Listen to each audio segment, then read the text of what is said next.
मधुमक्खियाँ। जब भी हम ये शब्द सुनते हैं हमारे दिमाग में फूलों पर मंडराती नन्ही जान और मीठा सुनहरा शहद याद आता है। हम में से ज़्यादातर लोग मधुमक्खियों को पसंद करते हैं क्योंकि वो न केवल प्यारी दिखती हैं बल्कि हमारी दुनिया को चलाने के लिए बहुत ज़रूरी भी हैं। दुनिया की 1/3 फसलें इन्हीं की बदौलत उगती हैं और अगर ये न हो तो इंसानी सभ्यता के लिए गुजारा करना मुश्किल हो जाएगा। लेकिन क्या आप जानते हैं कि मधुमक्खियों की दुनिया में एक ऐसा काला रहस्य भी छिपा है जिसके बारे में सुनकर शायद आपकी भूख मर जाए। आज हम एक ऐसी मधुमक्खी की बात करेंगे जिसने फूलों का रास्ता छोड़कर मांस का रास्ता चुन लिया है। दोस्तों, आमतौर पर हम मधुमक्खी शब्द को सिर्फ शहद बनाने वाले कीड़े से जोड़कर देखते हैं, लेकिन विज्ञान की भाषा में इस ग्रुप में 20,000 से भी ज़्यादा प्रजातियां आती हैं। इनमें से ज़्यादातर शाकाहारी होती हैं, लेकिन कुछ ऐसी भी हैं जो किसी डरावनी फिल्म के विलन की तरह काम करती हैं। दक्षिण अमेरिका के घने और नमी वाले वर्षावनों में एक ऐसी मधुमक्खी पाई जाती है जिसे वल्चर बी यानी कि गिद्ध मधुमक्खी कहा जाता है। इनका वैज्ञानिक नाम ट्रिगोना वंश से जुड़ा है। दिखने में ये बहुत छोटी होती हैं, लगभग 8 से 22 मिलीमीटर लंबी और भूरे रंग की होती हैं। सबसे राहत वाली बात यह है कि इनके पास डंक नहीं होता, यानी ये आपको काट तो सकती हैं पर जहर नहीं फैला सकती। ज़्यादातर मधुमक्खियाँ अपना पूरा जीवन फूलों के पराग और रस की तलाश में बिता देती हैं, लेकिन वल्चर बी का स्वाद बिल्कुल अलग है। इन्हें फूलों के मीठे रस में कोई दिलचस्पी नहीं है।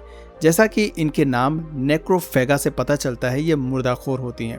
इसका मतलब है कि ये जिंदा रहने के लिए सड़े हुए मांस पर निर्भर करती हैं।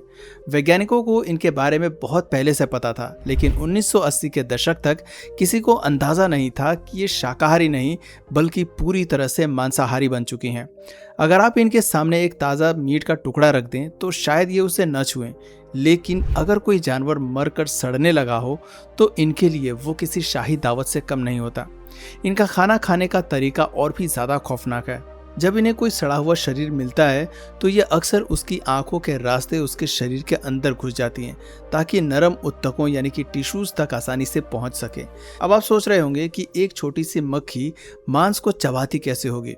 दोस्तों, असल में इनके पास एक खास तरह की लार होती है जिसमें बहुत ताकतवर पाचक एंजाइम होते हैं। ये उस सड़े हुए मांस पर अपनी लार उगलती हैं, जिससे वो मांस गलकर एक गाढ़े सूप या घोल जैसा बन जाता है। इसके बाद ये उस मीट सूप को मजे से पी लेती हैं। वल्चर बी की दावत सिर्फ मांस खाने तक ही खत्म नहीं होती, बल्कि इनका असली खेल तो तब शुरू होता है जब ये इस खाने को अपने छत्ते तक लेकर जाती हैं। ये मधुमक्खियां अकेले पेट भरने में यकीन नहीं रखती, इसलिए ये उस मांस के घोल को तुरंत नहीं पचाती। इनके शरीर में एक खास हिस्सा होता है जिसे क्रॉप कहते हैं। ये एक थैली जैसा होता है जहाँ ये मांसाहारी सूप सुरक्षित रखा जाता है ताकि वो पच न जाए। जब ये मधुमक्खियां मांस का घोल भरकर अपने छत्ते पर पहुंचती हैं तब वहाँ एक बहुत ही अजीब नज़ारा देखने को मिलता है। ये मधुमक्खियाँ उस मांस के घोल को बाहर उगल देती हैं, जिसे छत्ते की दूसरी मधुमक्खियाँ या वर्कर बीज ग्रहण करती हैं।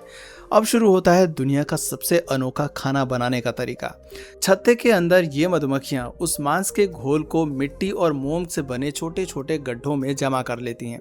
अब यहाँ एक बड़ी चुनौती होती है। सड़ा हुआ मांस जहरीला हो सकता है जिससे पूरी कॉलोनी मर सकती है, लेकिन कुदरत ने इन्हें एक जादुई कवच दिया है। वल्चर बी के पेट में बहुत ही शक्तिशाली एसिड होता है। इनका पेट का एसिड शाकाहारी मधुमक्खियों के मुकाबले 35% ज़्यादा ताकतवर होता है। यह एसिड इतना स्ट्रॉन्ग है कि वो मांस में मौजूद किसी भी खतरनाक बैक्टीरिया या जहर को ख़त्म कर देता है। इतना ही नहीं, इनके पेट में कुछ खास तरह के एसिड बनाने वाले बैक्टीरिया भी होते हैं जो बिल्कुल वही काम करते हैं जो एक असली गिद्ध या लकड़बग्घे के पेट में होता है। यही बैक्टीरिया उस जमा किए गए मांस के घोल को खराब होने से बचाते हैं। धीरे धीरे इन छेदों के अंदर वो सूप गाढ़ा होने लगता है और एक नई चीज़ में बदल जाता है जिसे वैज्ञानिक मीट हनी कहते हैं। ये मधुमक्खियाँ उस आधे पचे हुए मांस को अपने शरीर के अंदर मौजूद ग्रंथियों में ले जाती हैं और वहाँ इसे फिर से प्रोसेस करती हैं। अंत में जो चीज़ निकलती है वो दिखने में शहद जैसी हो सकती है, लेकिन उसका इतिहास बहुत डरावना है। जहाँ असली शहद फूलों के पराग और रस से बनता है, वहीं ये मीट हनी मरी हुई खाल, सड़ी हुई आंखों और सड़े हुए अंगों का निचोड़ होता है। ये उनकी कॉलोनी के बच्चों यानी कि लार्वा के लिए प्रोटीन और ऊर्जा का मुख्य स्रोत है।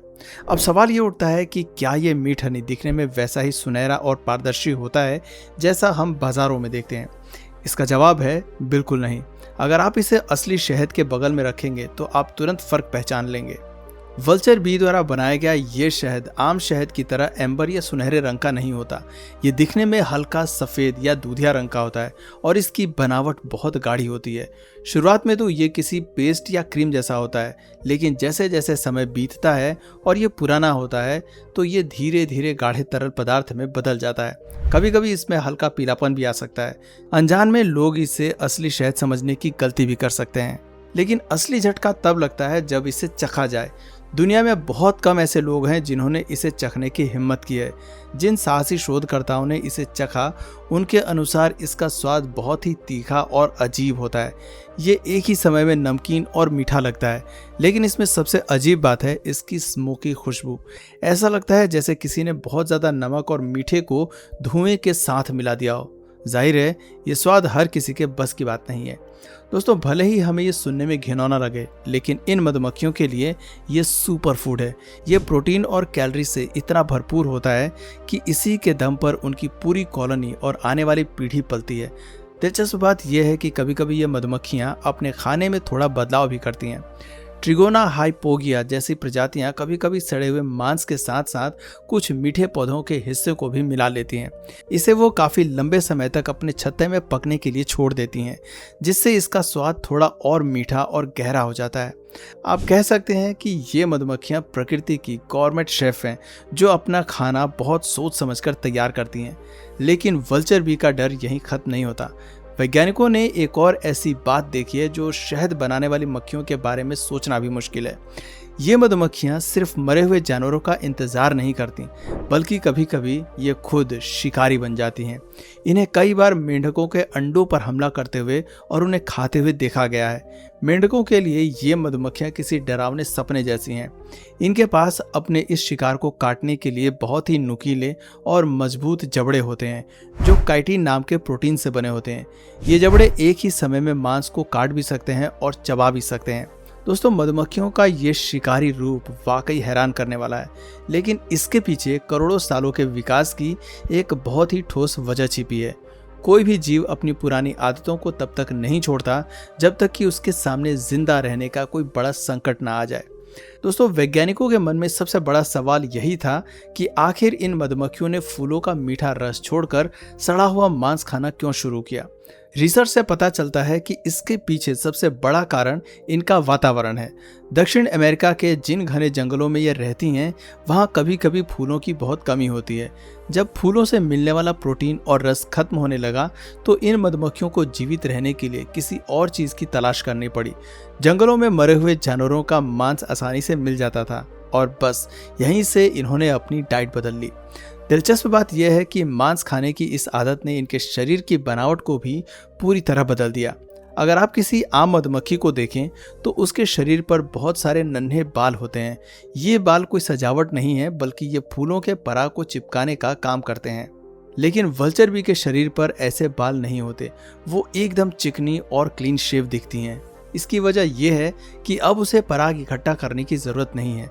साथ ही अगर उनके शरीर पर बाल होते तो सड़े हुए मांस और खून में डूबने पर वो बहुत गंदी हो जाती और बीमार पड़ सकती थीं। चिकना शरीर उसे इस गंदगी से बचने में मदद करता है। इसके अलावा उनके जबड़े किसी आम मधुमक्खी के मुकाबले कहीं ज़्यादा धारदार और ताकतवर हो गए हैं। जहाँ दूसरी मधुमक्खियाँ फूलों को धीरे से छूती हैं, वहीं वल्चर बीज अपने जबड़ों का इस्तेमाल मांस के रेशों को फाड़ने और चीरने के लिए करती हैं। इनके डंक भले ही खत्म हो गए हों, लेकिन इनकी एक बाइट काफ़ी दर्दनाक हो सकती है। ये सब कुछ उनके पेट में मौजूद उस एसिड पैदा करने वाले बैक्टीरिया की वजह से ही संभव हुआ, जिसने उन्हें वो ताकत दी जो किसी और मक्खी के पास नहीं है। हैरानी की बात यह है कि दुनिया भर में मधुमक्खियों की संख्या कम हो रही है, लेकिन वल्चर बी की आबादी पर कोई खतरा नहीं दिख रहा। एक एक कॉलोनी में इनकी संख्या 1 लाख तक पहुंच जाती है। इन्होंने प्रदूषण और जंगलों की कटाई के बीच भी खुद को ढाल लिया है। इनका ये अजीब खान पान ही असल में इनकी सबसे बड़ी ताकत बन गया है, जिसने इन्हें विलुप्त होने से बचा लिया है। दोस्तों, वल्चर बी की ये कहानी हमें प्रकृति के उस पक्ष से रूबरू कराती है जो जितना डरावना है उतना ही दिलचस्प भी। ये हमें ये याद दिलाती है कि सर्वाइवल के लिए कोई भी जीव किसी भी हद तक खुद को बदल सकता है। तो दोस्तों, वल्चर बी का ये सफर एक मासूम फूलों पर मंडराने वाली मक्खी से एक मुर्दाखोर शिकारी बनने तक का विकासवाद की एक मिसाल है। वैज्ञानिकों का मानना है कि इनके पेट में मौजूद माइक्रोबायोम यानी कि वो एसिड पैदा करने वाले बैक्टीरिया ही इनके सबसे बड़े मार्गदर्शक रहे हैं। एक ऐसा समय आया होगा जब इन मधुमक्खियों ने गलती से या मजबूरी में मांस चखा होगा और उन बैक्टीरिया ने उन्हें उसे पचाने की ताकत दी। धीरे धीरे ये उनकी आदत बन गई और फिर उनकी पहचान। आज वल्चर भी इकोसिस्टम का एक महत्वपूर्ण हिस्सा है। जिस तरह गिद्ध जंगलों की गंदगी साफ करते हैं, उसी तरह ये नन्ही मधुमक्खियां भी सड़े हुए अवशेषों को ठिकाने लगाने में मदद करती हैं। भले ही मीट हनी का विचार हमें थोड़ा असहज कर दे, लेकिन इन मधुमक्खियों के लिए ये जीवन का आधार है। ये साबित करता है कि प्रकृति में अच्छा या बुरा कुछ नहीं होता, बस अपनी जगह बनाने की जद्दोजहद होती है। भले ही आप अपनी ग्रीन टी में ये मांस वाला शहद कभी न डालना चाहें, लेकिन इस बात से इनकार नहीं किया जा सकता कि वल्चर भी मधुमक्खी जगत की सबसे अनोखी और साहसी प्रजातियों में से एक है। उन्होंने अपनी डरावनी आदतों के बावजूद दुनिया में अपनी एक अलग जगह बनाई है, जो शायद किसी हॉरर फिल्म की पटकथा से कम नहीं लगती। तो दोस्तों, क्या आपने कभी सोचा था कि मधुमक्खियां भी मांस खा सकती हैं और मीट हनी जैसी कोई चीज़ भी दुनिया में मौजूद है? अगर आपको कभी मौका मिले तो क्या आप भी इस अजीबोगरीब शहद को चखना चाहेंगे? नीचे कमेंट सेक्शन में ज़रूर बताएं। अगर आपको प्रकृति के इन अनोखे और थोड़े डरावने रूप की जानकारी पसंद आई हो तो वीडियो को लाइक करें। ऐसे ही हैरान कर देने वाले रहस्यों और अनसुनी कहानियों के लिए हमारे चैनल को सब्सक्राइब करना बिल्कुल ना भूलें। मिलते हैं अगले वीडियो में कुछ और नया और रोमांचक लेकर। Thank you.